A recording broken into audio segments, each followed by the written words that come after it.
It is perfectly socially acceptable to have debt. So why is it no longer personally acceptable for you to have debt?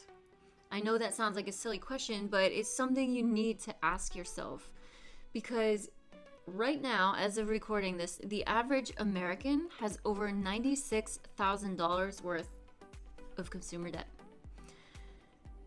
Why do you want to be different? And you have to really hold on to that why, because it's going to be what motivates you and keeps you going when things get hard, when you don't want to do it anymore and you lose motivation and you just want to go YOLO your money away. Now that you've decided why you want to be debt-free or financially independent, congratulations. I know how hard it is to decide to be different in a society that really values conformity. But that's why it is so important to hold tight to that why, and that is why it is absolutely step one in this whole process. And now the next step is going to be organizing your finances. You need to know every single bill, every single expense, every single debt you have, what you owe, who you owe, what the minimum payment is, what's your interest rate, absolutely everything about every single bill that you have. And I recommend writing them in order of due date. I find that writing them in order of due date really helps you keep track of things so you don't find yourself saying, oh crap, I forgot that bill was coming up at any point in the future. I find that organizing your finances really helps with the next step, which is creating a budget. I know, but you all know I was going to say it eventually, right? So you have to know how much money's coming in and how much money's going back out in your bills. And then you also want to take a look back at your finances, probably the last 3 to 6 months of your credit card statements, bank statements, whatever it is that you've been using for your everyday purchases, and really get a feel for how much you've been spending in each category over the last 3 to 6 months. So that way you kind of have a forecast of what to work with going forward. So once you have your budget set up, then you're going to take a look at how can I reduce my expenses. If you find that your spending is pretty much equivalent to your income, then you need to find a way to reduce your expenses and really widen that gap between your income and expenses. Can you cut back on your shopping or going out to eat? Can you cancel monthly subscriptions or memberships that you're not really using or don't necessarily care about?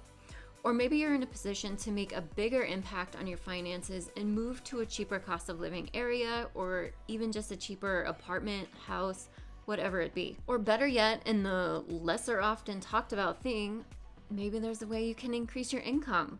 Essentially, you're looking for all avenues to increase that gap between your income and your expenses so that you can move on to the next step, which is paying yourself first. Whenever you free up some extra money every month or every pay period, you can then use that money to pay yourself first. So what you're going to do is immediately move that money right when you get paid and either put it towards a savings, an emergency fund, step one, if you don't have one of those yet, or choose to apply that extra amount to any debt that you have. I recently recorded a whole video on how to pay yourself first, and I've got that link down in the description box for you guys if you are curious about how to go about doing that. If you aren't intentional about paying yourself first immediately when you get paid, then that money's just going to be hanging out in your bank account, tempting you, and will likely get swallowed up into one of your spending categories. So now that you understand why you're doing this, you've got your finances organized, you've got your budget set up, you're paying yourself first,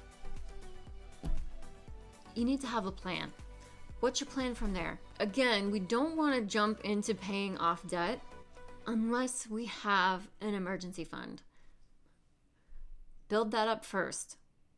Then come back and tackle a debt paydown plan. If you're at the debt paydown plan step, how are you going to go about it? Are you going to do the debt snowball? Are you going to do the debt avalanche? If you're curious about what those are, I've also recently filmed a video all about both of those, and I've got that linked down in the description box as well. Now, coming up with the debt paydown plan is going to be incredibly personal to you and your situation and your priorities at the moment. And it is perfectly okay to start out with one plan and in the future, somewhere down the line, reassess and make adjustments to that plan. In fact, I highly recommend that because situations change, life circumstances change, income and expenses change. So it's good to have a plan and get started, but don't forget to circle back around and reassess it from every now and then.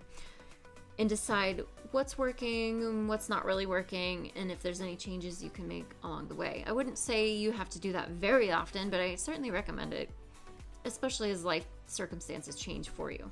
If you're someone with multiple debts and you get a debt paid off, I would take that freed up monthly debt amount and apply it to my next debt instead of applying it to lifestyle creep.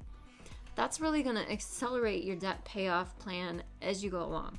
And you'll be getting to either debt freedom or financial independence a heck of a lot faster. I know these steps all seem pretty basic, but honestly, they're what have helped not only save me mentally, but also they've helped me pay off over $140,000 over the last 4 years. Now, I am not debt-free or financially independent yet. I still have about $160,000 to go. And if you're like me and still have an egregious amount of debt, I'd consider subscribing. I'm not here to tell anyone what to do. I'm just here sharing what's working for me and has worked for me along this process. And I will be sharing every bit of my story until I get to debt freedom and or financial independence. I'm still not quite sure yet. I'm never sure of anything other than I know these steps work and they help accelerate you into a better financial future, which is all we're here for. And all I hope is that you find what works for you. And I love this community, and everyone in the comments is also sharing what works for them because everyone's situation is different. As always, thank you guys so much for watching, and I will see you in the next one. Bye.